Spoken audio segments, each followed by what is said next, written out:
I don't know the answer.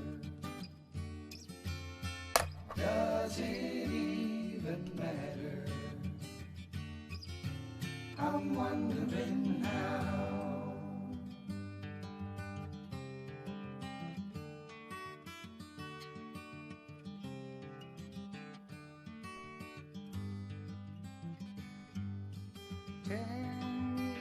Singing but out loud. I never was. Yes, much better.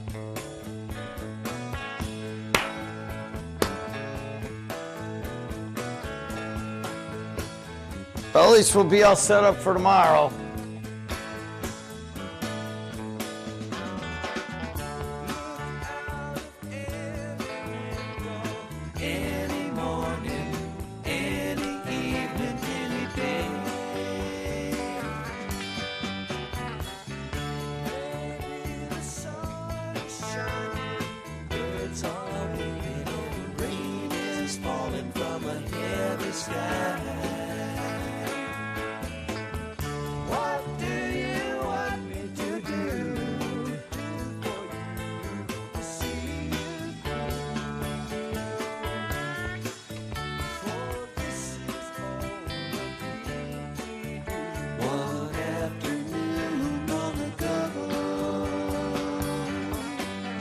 Hey, Ben, I'm not seeing it.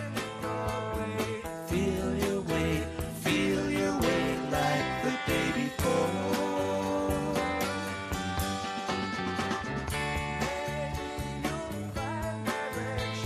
Around some corner where it's been waiting to meet you. What do you want me to do? Sleep.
All right, how is everybody? Back again? And our guest is here, and we're going to go live in just a moment.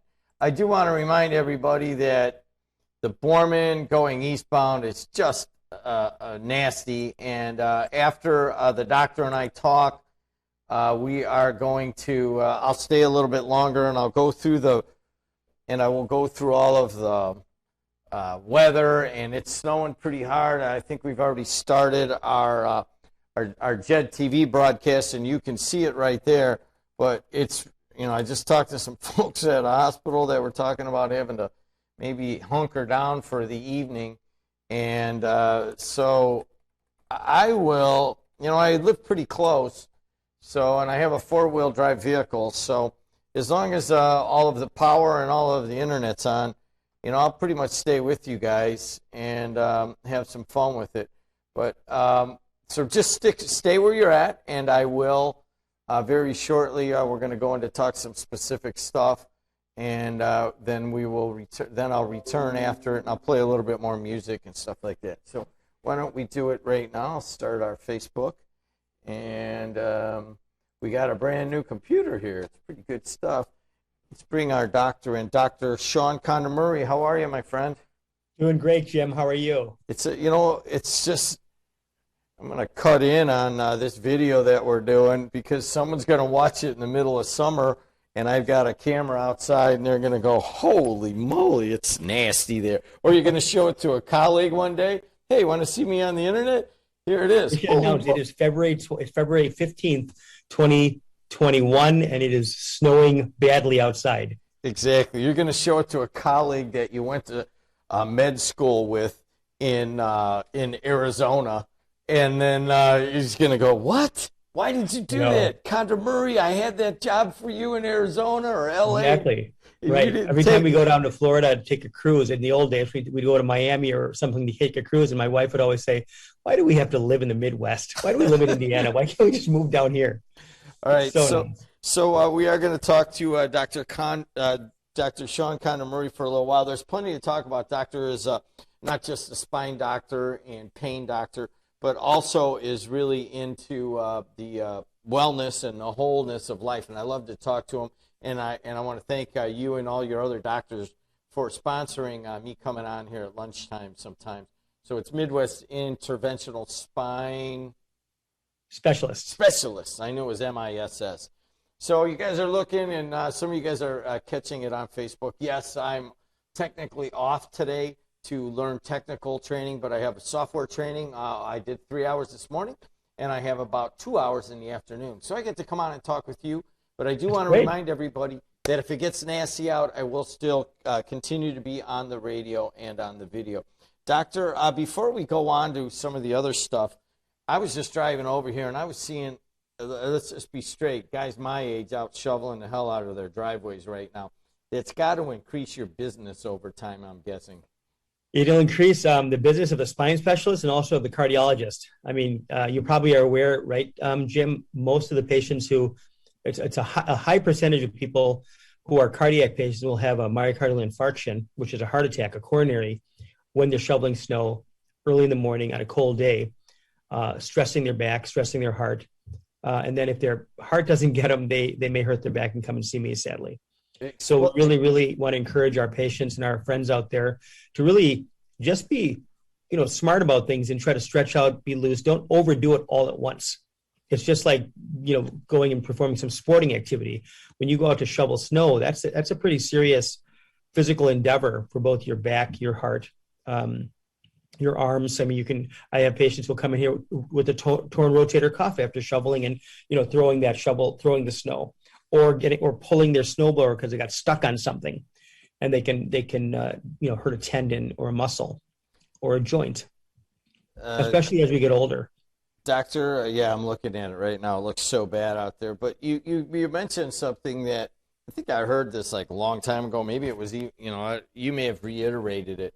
But before I go outside, I like to the wife's like, you're all dressed up and you're all bundled up, and you're like walking around the house. And I know what it was. I used to take the train into Chicago. And it was this old-time electrician dude who's like, man, I work outside. He goes, every day he would be getting ready like 15 minutes before the stop, and we're all getting off in downtown Chicago, and he'd be all wrapped up, and he'd be standing there. I go, dude, aren't you hot? He goes, man, I'm just trapping the heat in, and I'm getting my body going. And I would be the guy who grabbed my coat at the last minute, barely put it on, and just started zipping across the loop. And then after a while, I realized, I think he's got it, man. Trap some heat in before you go out. There must be some sort of medical reason for that also. He knows what he's doing. And, of course, dress in layers. That also traps the heat, right? You got to wear layers. Yeah, we're talking to Dr. Sean Kondamuri, and if you got any questions, you can call him at 219-845-1100. Doc, you also mentioned the shoulders, and I got a buddy, and I'm glad you mentioned that. I'm a big man. I'm big on form of shoveling, and I know this sounds kind of weird, but as a laborer's 41 guy, I started at 16, and I was in a union for like 8 years, and it was a number of these old dudes would come up, and I think I can do this right here. The guys on radio aren't going to see it, but I can show you guys that there's two ways to shovel. One is like bend over, shovel, bend over, shovel. And then, I could do it better this way, all right? Right about there. Okay. So it's bend over, shovel, and then there's a way of kind of getting your legs into it and letting your legs do a lot of the work. It takes the stress off of your world, which is the back, correct? Exactly. Totally true. And the biggest thing, Jim, I mean, this gets into something I talk about a lot with my patients. Once I'm not sure if you're aware, but once you hit about 40 years old, with every passing year, you lose about 0.3 to 0.5% of your bone mass.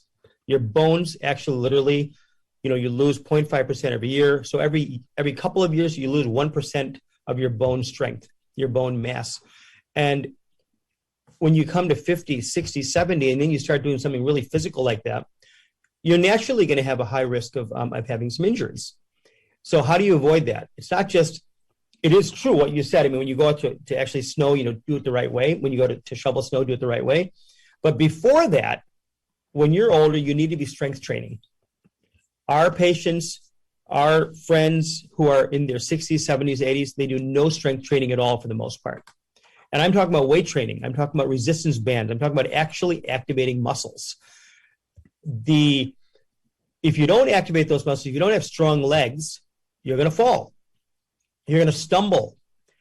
If you weight train, if you do squats, if you do leg extensions, if you do exercises, of course, it's very tough now because we don't have gyms to go to. But, there's a way to do that. You can get online. You can do things at home. But the point is, if you have a willingness to do it, you're really helping yourself. Because if you don't, you are simple little things like walking and tripping over or stumbling over the edge of a carpet. If you haven't trained your legs, you haven't trained your body with weight training, and all you do is walk and aerobics, and then you stumble, you're not going to be able to catch yourself, and you're going to fall, and God forbid you're going to injure yourself and even break a hip or something like that. And then that really sometimes cascades into a lot of problems. We're talking to Dr. Sean Kondamuri, and we're kind of on the topic right now. We kind of pick one, and usually it's topical. We will get to COVID and vaccines and all of that, which Doc talks about, every week or two. But Doc, let's go at this a little bit more. Yeah. The aging process and the winter and all of that. Now, as I get there, I tell you that, for whatever reason, a guy bugged the hell out of me to come to his yoga class, and ever since then, Juan Marrero, a pro basketball player, and I are like, doing it all the time, and we're like, yeah, why didn't we do this before? But since I've been home, I've been starting to pick up the weights again. And Good. I don't know if it is, Doc, because all of a sudden this shoulder here that I ran 22 drives with for Leroy Marsh 30 years ago, all of a sudden it's different stuff. Yoga, no problem. Everything's flowing, everything's warm. All of a sudden I'm lifting weights again and doing the bench press and stuff, and this shoulder is kicking back in. I never get it with yoga, though. I only get it with lifting weights. Yeah, so it's you're pointing right to the reason why that's happening, Jim. Because for the main point is, first of all, yoga is strength training. Good yoga. When you get into yoga, that is some serious strength training as you get into more advanced maneuvers and things. But strength training on its own is not bad. It's just that how you go into it. If you're when you said Leroy Marsh, you mean the football coach over at Marsh? Yeah, I was a football player, and I've always had bad shoulders because, I just got hit a zillion times in the shoulder, and. Well, yeah, no, I mean, it's crazy. Leroy Marsh, he's my patient, and he's literally he's been the coach for every football player for the last 40 years. Yeah, it seems like it's crazy. He was actually, it was so long ago. He was actually an assistant coach, but yeah, that's a different story. All right, anyway, so the point though, Jim, is if you're going to go back in the weight room, which I would encourage you to do, you've got to do it smartly. You might need to be reminded what to do. You can't just assume because I weightlifted when I was in my teens and 20s that I know how to weightlift. You have to know what to do. You have to know little simple maneuvers. You need to have the help of a trainer, a good trainer, or a book. Or some group session, but somebody's teaching you what to do. The first thing that comes to mind when you talk about hurting your shoulder when you're bench pressing, the very first thing that comes to mind is, where are your elbows? Are your elbows flared out? Because most young people, they think if their elbows are out and they're pushing, it's working their pecs better. But when you're older, you want to have those elbows in and you want to press. So you're not stressing your shoulder. You do not want to stress your rotator cuff. You want to work your muscles, and you're not aiming to look big. You're not aiming for mass. You're not looking for you're not looking trying to get big muscles. It may come, but that's not what you're trying for. You're trying to get strong, and you're trying to activate the different muscle groups so you don't have injuries. We're talking to Dr. Sean Kondamuri, and he just doesn't get it. Region chicks dig big pecs, all right? It is what it is. All right, but I'm going to show you this one. Okay, I think, I'll bring the elbows in, okay, for the most part, and I'll remember that to do it again. But I got to tell you, this is the one that's kicking my butt. I've always liked to do this where you take, not very much weight, but doing this. And it's ripping this apart. And I haven't done it in years. So to your point, it's probably pretty weak because I can't remember last time I needed to lift anything like that. So I think it is kind of proving your point that what I'm doing right now, you're guys. You're doing the wrong things, Jim. I mean, you're not doing. You think you're doing the right thing, and I applaud you for getting out there and working out, but you're just doing things slightly the wrong way. For example, that exercise right there, you're talking about like an AB. We call it abduction of the shoulder, where you bring your shoulder out from the side straight up, and we think we're working our deltoids, and we are, but you got to go really slow on the weights initially, because as it is, when you hit 50, you've already got arthritis changes in the tendon, the rotator cuff. They are prone to injury. So you've got to go slow. And you got to do different exercises, strengthen that are very low weight, and they're almost isometric at times, but low tension isotonic exercise that strengthen the shoulder, not trying to lift a 30-pound dumbbell from your side. You're going to definitely injure yourself. Well, that was, you pick them up and you're like, well, gosh, I used to do that with about 25 pounds, and I pick up 20, and I swear I ripped my shoulder up. We're talking to Dr. Sean Kondamuri, and I guess we kind of stumbled on something, shoveling and aging and getting out, especially in the middle of winter, and what you can do with outgoing to a gym. Now, Doc, a lot of people, my wife leaves, she was home today, and I was home today, and she leaves the Today Show on every damn day, and I gotta watch all this, like, good news when I really just like the hard news, but anyways, so every time I walk through there and the Today Show's on, they have another doctor on saying, well, hey, you can do this exercise at home, and you can do that exercise at home. And a lot of it's pretty simple. One of the ones that I actually do like is putting a circle. My wife bought this circle, and then like she'll be standing there doing her zooms and in and out, and in between, she'll step up on it and she'll come down. She'll step up on it and come down. And then this Fitbit thing, I'm like, does that work? Look, elevated heart rate, just from stepping up one step and coming down, stepping up one side. That's a bunch of BS. And here I am. I won't say it on the air on my morning show because my buddies don't make fun of me. But sometimes I'm sitting there watching a Purdue game, stepping on this step and getting back down. And That's fantastic, Jim. I'll be doggone if it doesn't work. No, two things you just pointed out there, Jim, which is great. You talked about how your heart rate went up. So that's an aerobic exercise. Secondly, when you're stepping up with one leg at a time, you're activating your quads and you're activating your glutes. So those are big muscles in your body. So big muscles means you're going to burn more calories. So it's great for aerobics.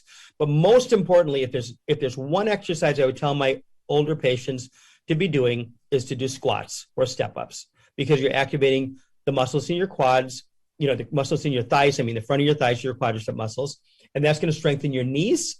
And if you've got arthritis in your knees, in those joints, it will reduce your joint pain in your knees by at least 50%, not tomorrow, but 3 months from now. If you do this regularly, I guarantee you it will reduce your pain. Maybe not eliminate it, because if you have bad arthritis, you might need something more, but it'll reduce your pain.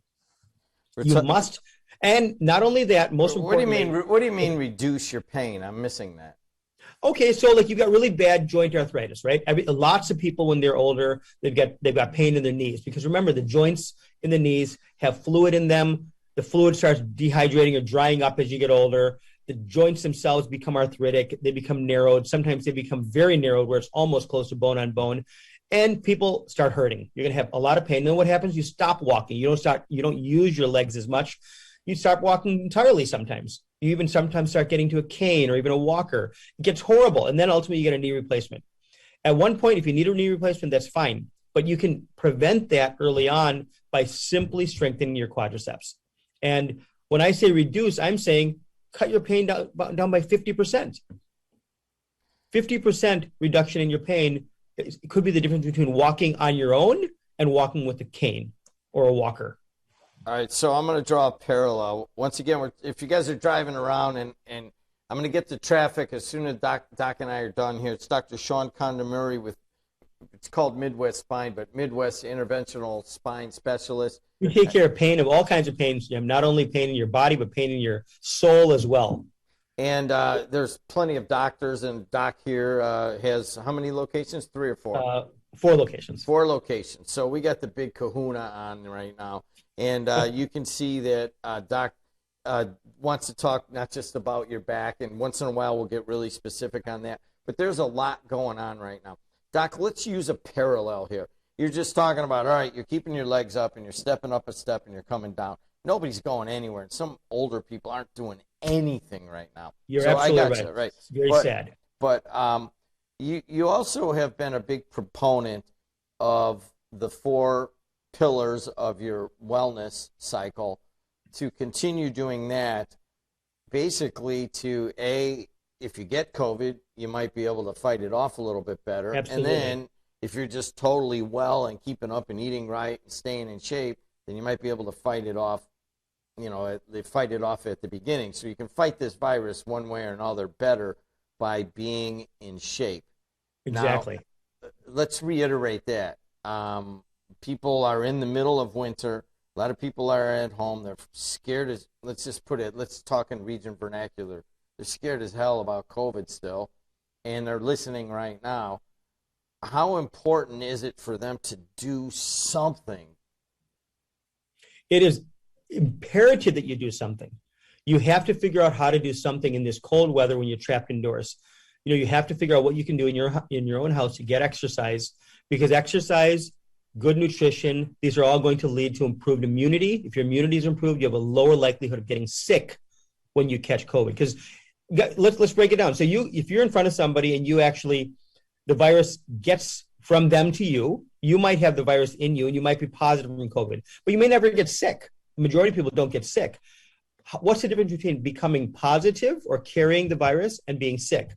The difference there is it's kind of complicated, but essentially it's your immunity and your health. If you're in good health, your immunity is better and you're less likely to actually develop illness from the disease. You can have it but not be ill. You can carry it. You know, you don't want to get sick, because if you get sick, especially when you're in your 60s, 70s, and 80s, you might end up with pulmonary problems, trouble breathing. You might end up in the hospital, even though our numbers are a lot better now than they were in December. We'll get to that in a second. All right, so Doc is, if you guys listen to Doc Kondamuri on a regular basis, pretty well informed. He's a news watcher and watches the stuff and kind of keeps up in it. But not too much. All right, but what you're talking about, it bugs me that this vein of thought does not get more coverage. That just keep yourself Because it doesn't sell healthy. ads, Jim. It doesn't sell ads. It's not shock news, right? It's not the kind of news that grabs headlines and grabs eyeballs. That's why nobody talks about it. But the simple things are what we really need to do to improve our health and to stay healthy and to stay out of the hospital and to stay, you know, to be the person we want to be. When you're older, especially, I don't mean to just talk about older people, but older people are the ones who are going to get sick and potentially die from COVID-19. I mean, we want our older patients older friends to not get sick and to enjoy their lives with their families. Because, I mean, what's the point? I mean, if you can't enjoy your grandkids when you're 70 years old, as it is, you can't see them because of COVID-19. But when they're vaccinated and you're vaccinated, if you're sick, you can't see them, you know, months from now. I mean, we have to prepare for the good days and stay healthy until this is all over. Doctor, this is one that I guess I don't even talk about very often, but I know I have a number of listeners and watchers. They think I'm off today. They might be listening all day, just thinking me, whatever. But I know they're there, and I had a guy telling me the other day that his mom has been basically on lockdown. I don't know, she's like in her 80s, basically been on lockdown for 10 and a half months. That's horrible. I mean, but I guess, they talk to her on FaceTime and they're not allowed to go into assisted living and, they don't really want to because they don't want to get her sick and, have probably, has a good chance of dying. So, I mean, I can't even imagine. I mean, he was telling me, he's like, it's basically isolation. And I don't even know how you deal with that. Do you have any comments on that?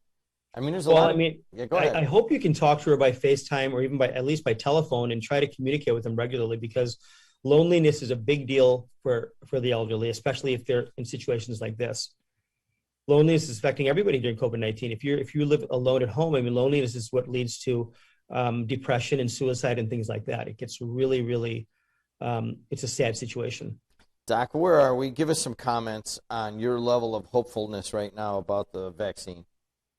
I mean, the vaccine is being rolled out pretty nicely. I think we're vaccinating something like 1.7 million people a day right now, which is pretty good. But even that number, though, does not get us to herd immunity until well into this year, after the summer. I was hopeful a while ago that by the end of the summer, we would be at a really different situation, a different point in this whole COVID-19 situation. But I read recently that at the current rate of vaccination, which is like 1.7 million people per day, we're not going to cover 75% of the population until another 7 or 8 months. So 7 or 8 months puts us into the fall, even late fall. We have only, even though we've been vaccinating pretty aggressively since December, only about 12% of the population is vaccinated. If you look at it that way, that's a pretty small number. Doc, how do you feel about how Indiana is handling it? I just saw on the news on the way over here, Illinois is going to vaccinate teachers, or at least some teachers, and I think they call it school employees, and they're going to tier it, but they're going a little different. They're taking an occupation, and they're going to vaccinate them. Here in Indiana, Governor Holcomb has been pretty steadfast. He's like, I'm not vaccinating a 28-year-old teacher, and the 67-year-old woman at home can't get the vaccine. We're going by age, and he's been sticking to it. How do you feel about that? Don't get me going, Jim. I'm not happy to hear that. I mean, yes, our 67-year-old needs to get vaccinated, but the teachers need to be vaccinated too. Our kids need to be in school. Our kids cannot be living at home online, getting taught that way forever. It's not good. It is not good for them socially, emotionally, psychologically. They need to be in school. And I don't know why we're not vaccinating teachers. Let's get more. We have to do our best to get more supply, do whatever it takes to get more supply. Illinois figured it out, you're saying. So why aren't we doing it? We need to vaccinate our teachers because, I mean, I remember here at Munster High School in December, I think it was, before the semester ended, there were, I think, about 6 teachers who were COVID positive, and some of them were sick. So then it wasn't the students, it was the teachers. So you have, some teachers are older now, right? We've got older teachers. They need to be vaccinated. They're not quite 65, but they're old enough to be at risk of having an illness. So they need to be vaccinated. I don't know how we do that. I don't have an answer for how we do that. That's a logistical and a financial and a political question. But if you want my opinion, I think we should be a little more aggressive at vaccinating our teachers. It's a public policy question, and I know that originally we sat down to talk about pain and spines and stuff, but you've been really good about like migrating into other areas and staying pretty well read on all of this stuff. You mentioned one thing before. You said that our numbers are down. Why is that, and do you see it continuing? I know it's a big question, but you're going to take it. I can only give you an educated guess because it really is a guess. With variants that are out now, there's some talk about some of the variants being a little bit more contagious, maybe more virulent. You might have more illness popping up soon. I don't know. But I think the reason our numbers are down is because people are getting vaccinated and people are following some of the rules. I think maybe even just having the cold winter, people are just naturally in the house more often. And in a lot of states, there's just no outdoor dining. It's only essential workers that are out. I mean, without a doubt, numbers are down. They're not as, I mean, they're down, but if you look at the graph, they're still higher than they were in the spring. Let's not paint such a rosy picture that we start getting, we start becoming less cautious. I mean, the numbers are down compared to to December and January, but They're still quite a bit higher than they were in the spring. And remember how excited, how the world fell apart in the spring and summer of 2020. We're still worse than that in some ways. So we have to just be aware of that. Oh, that's the perspective I was looking for. Talking, if you're driving around now, we're talking to Dr. Sean Kondamuri, and I got one of these Facebook messages that, well, at least he's honest. Let's be straight. If you go in, all right, let's just finish with this. All right, somebody. Jim, I mean, I just heard recently. I mean, this is, if you want to talk about what's appalling. I mean, on the one hand, there's a lot of rules. A lot, government is putting out a lot of rules and requirements to try to keep us healthy and safe. But some things are so ridiculous, and no wonder the public is getting upset about things, because there's so many mixed messages. In California, if you are riding a bike, and I know you're a cyclist, as I am, if you're riding a bike and zipping by at 15 or 20 miles an hour without a mask on, the police are going to pull you over. You have committed a crime. You ever live out there? I would never live there. All right, I'd love to visit there, but I did for 5 years, and it doesn't surprise me. Yeah, it's crazy. It's just ridiculous. All right, give people an idea. If they come in and they're like, hey, you know, my back hurts or my shoulder hurts, or, you know, I want to just come see you because I think I might have a problem here or there. Do you, if they want to have a more holistic approach to their whole body, do you give that, or are you just sticking on specific symptoms? Oh, no. My patients, whether they like it or not, have to hear a lot about exercise, a lot about nutrition. I am going to get right to it. If somebody is severely overweight, I'm going to tell them that. I'm not going to tell them that your weight is the reason for your problem, but your weight is hampering your recovery. So now we need to start working on your diet and your nutrition and some exercise. I mean, they're going to hear that from me all the time. And I think most people really appreciate it. I don't think that they get mad, because I try to put it in a nice way. And I try to, direct my comments to their particular situation.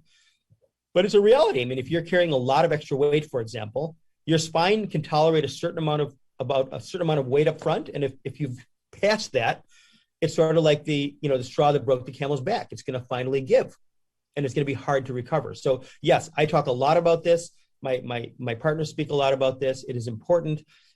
What we will do is we'll try to provide them a patient with some sort of acute treatment to get over the acute pain that they have, the immediate issue that's going on. We have plenty of injections and procedures we can do that are minimally invasive, non-surgical, gets them out of their pain. And then after that, we get them into physical therapy so the therapist can teach them what to do. And then we encourage them. We really, really try our hardest to encourage them to keep that exercise going when they go home. But COVID has made it tough. And it really has. And you know what? Even these little tips that, we talk about, you never know when you're, just talking to you, I still go by the 8 words that you brought up. Yeah, go ahead. Eat less, move more. Eat less, move more, stress less, and love more. Yeah. Why don't we end with that? Covers everything. I don't think you're going to get any stronger than that, man. We covered a lot of stuff. I will say this, that, I have had some pain here and there. And I'm like, man, maybe I should go in and see him. But I am like the world's worst patient. You should, Doctor. You're not the worst, Jim. I've seen worse than you, I'm sure. But let me leave it with one thing, Jim, because I'm so passionate about exercise. And I would tell everyone, figure out a way to exercise. If you want to be happy and healthy as you age, you must exercise 6 days a week. 4 days of aerobic exercise, some sort of cardio exercise, and 2 days of strength exercise, strength training, resistance training. Everyone should be. I'm not saying that everyone will, but that's what you should do if you want to live to a happy, healthy 80, 90 years old, where you can play with your grandkids on the floor and get up from the floor. You know how many patients tell me, I can't get on the floor because I can't get up? They have no leg strength. They have no coordination because they haven't trained their muscles in their legs. He is Dr. Sean Kondamuri, Midwest Interventional Spine Specialist, on this just incredible, one of the worst weather days of the year. And we've covered a lot of stuff. And Doc, like always, thanks a lot. Thank you, Jim. Have a great one. All right, there you go. There it is, Dr. Sean Kondamuri. I'm Jim Diedlow. And I'm going to play a spot. I'm going to come back for a little while. I'll just keep it on this video. And I'm going to review the weather and that kind of thing. And you guys need to just hang around while we do that. And let me get reset here. These guys put some new cameras in, and we've got some new computers and software. And I'm going to kick somebody's butt because some of this stuff's not working. But right now, we got to hear from bricklayers because they can build anything in any weather, any day, any time. Bricklayers and Allied Crafts Workers Local 4, Indiana, Kentucky, has been building careers and communities here in Indiana and throughout the state of Kentucky for more than 125 years. Whether it's installing block, brick, stone, ceramic tile, terrazzo, and refractories, or restoring the buildings we built 50 or 100 years ago, BAC Local 4 and our signatory contractor partners are the best hands in the business. For more information, contact our local chapter office in Maryville at 219-769-3655 or visit us at baclocal4.org. You know, I could have played that in video. Searching for an electrical contractor who will get the job done right? NECA IBEW Powering America can help. Our certified electricians are all licensed, bonded, insured, drug tested, and background checked. Each of our electricians have over 10,000 hours of on-the-job and classroom training to ensure the safety of your home or business electrical system. NECA IBEW Powering America is your source for a trusted electrical professional. For a complete list of our contractors, visit certifiedelectrician.com. The new Klein Avenue Bridge is now open, can save you time, and take you to the moments that matter faster. As the gateway of Lake County, Indiana, it's your shortcut between Chicago and Northwest Indiana, potentially saving you half an hour and over 10 miles versus the Borman Expressway. Use it to get home faster, take the stress out of your commute, and access area industries and attractions. Try it for $1 in February with Easy Pass or iPass, and see why the Klein Avenue Bridge is the shortcut you've been waiting for. All right, everybody, I am here. I'm Jim Diedlow. I didn't do my morning show today, but I will, let's just review a couple of things here. First of all, the traffic is horrible because of the weather right now, and you've got a number of spots that are bad. So I guess I might be popping in and out on the radio. I'm still on the video, but doctor's show is over. So I'll tell you what I'm going to do. I'm going to end the Facebook because I do want to play some music. So I will end Facebook and I will continue on JED TV where a number of people are watching right now. So more and more, I appreciate you guys downloading the app and the JED TV app and watching there. We put a lot of work into that. All right. So in terms of the traffic, you know, if you're listening on the Borman and you're going westbound towards Illinois, then this is no news to you. But there's a big accident on earlier accident going from Indiana to Illinois right at the state line. And that's backing things all the way up to I-65. You hear that, Ben Tomera? State line to I-65. Life sucks, then you die. Okay?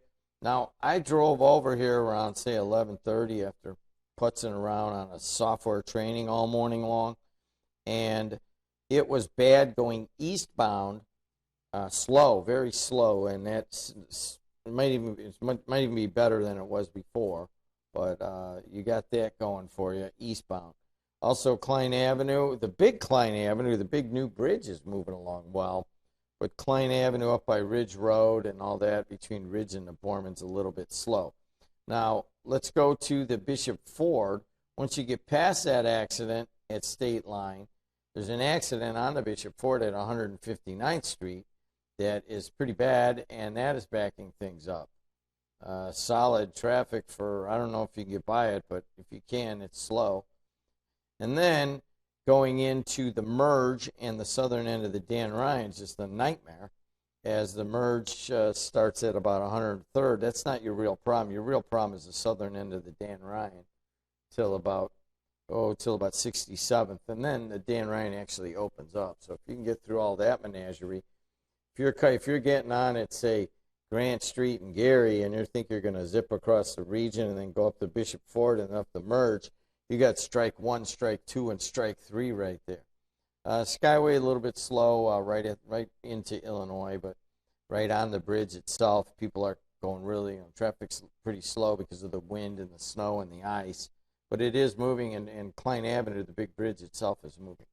All right. In terms of the weather, what is it? I'm going to show you. Well, anybody on JED TV, you'll be able to see this radar, and it's just a big glob all across Missouri and Illinois and just barely touching us. I don't know if it's coming up towards us or going to miss us or whatever, but they're saying right now we should have snow for a good 4 hours more. So anybody coming home during Sam and Tony, I will give those guys specific instructions to make sure that their afternoon show starts a little bit early, and I'll tell those guys to go on about 2:30, and that they try to guide you guys home on the roadway. Snow this afternoon. We've already seen our high of 16 degrees. It's 14 degrees right now here at the Strachan Van Til Studios on the campus of Purdue Northwest, and it is 14 degrees also at Ironworkers Local 395. And then tomorrow it warms up. It gets pretty cold tonight. It's down below zero again. And then it pops up tomorrow into right around 20, and the same thing on Wednesday. And you might even get some more snow tomorrow. So by the time they're saying this thing's all done, said and done, it should be about 10 inches. And we're moving along there pretty. It's already 8 on the ground, frozen. So you could be looking at 1.5 feet of snow in a lot of areas. And if you're looking outside right now on JED TV, yeah, it looks like it. So life sucks, then you die. All right, guys, that ought to do it. Thanks to Dr. Sean Kondamuri for coming on with me today. And that ought to do it for me. I'm done. I'm starting software in 1 minute. So software training starts in 1 minute. So I'm going to go, and I will see you guys. It is quite the adventure to learn some of this stuff, but it's also quite the adventure. I will be here if something happens. If it gets even worse on the roadways, I'll go on the radio. And so stay tuned. And you'll hear Tony panic right around 2 o'clock.